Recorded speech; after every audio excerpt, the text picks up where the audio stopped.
এসেছেন তিনারাই তো ইশক মোহাব্বত করছেন নবীকে, তবেই না ছুটে ছুটে এসেছেন। বুরাকের উপরে সাওয়ার হবেন তো একটু বিলম্ব করছেন, দেরি করছেন। নবী মুস্তাফা বোরাকে উঠবেন তো দেরি করছেন। যখন দেরি করছেন তো জিবরিল আলাইহিস সালাতু তাসলিম বলছেন, ইয়া রাসূলুল্লাহ, ইয়া হাবিবাল্লাহ, বোরাক রেডি, আমরাও রেডি, সবাই রেডি, আপনি তৈরি হয়ে যান, বোরাকে উঠুন, বোরাকে চাপুন।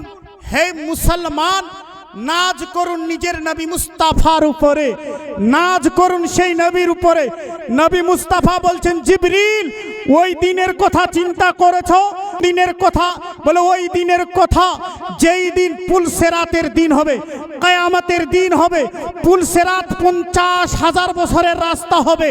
হে জিবরিল, আজকে আল্লাহ আমাকে আল্লাহর সঙ্গে দিদার করার জন্য মসজিদে আকসা নিয়ে যাওয়ার জন্য বোরাক পাঠিয়েছে, ফারিস্তা পাঠিয়েছে, সব কিছু আয়োজন করেছে আমাকে নিয়ে যাওয়ার জন্য।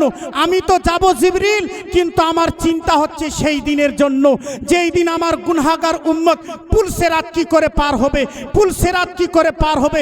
চিন্তা করুন মুসলমান, যে নবী মুস্তাফা মায়ের গর্ভে আসলেন তো উম্মতের খেয়াল করছেন, নবী মুস্তাফা জঙ্গে বদরে গেলেন তো উম্মতের খেয়াল করছেন, নবী মুস্তাফা শৈশবকালে উম্মতের খেয়াল করছেন, নবী মুস্তাফা মেরাজে যাচ্ছেন তো নবীর খেয়াল। আপনি কেমন উম্মত, নবীর খেয়াল দিলের মধ্যে নেই। সুবহানাল্লাহ। বেরাদার ইসলাম, শুধু সুশিক্ষিত সমাজ একটু চিন্তা করুন। নবী মুস্তাফা বলছেন, হে জিবরিল 50,000-এর রাস্তা হবে, 50,000 বছরের রাস্তা, আমার গুনাহগার উম্মত কি করে পার হবে।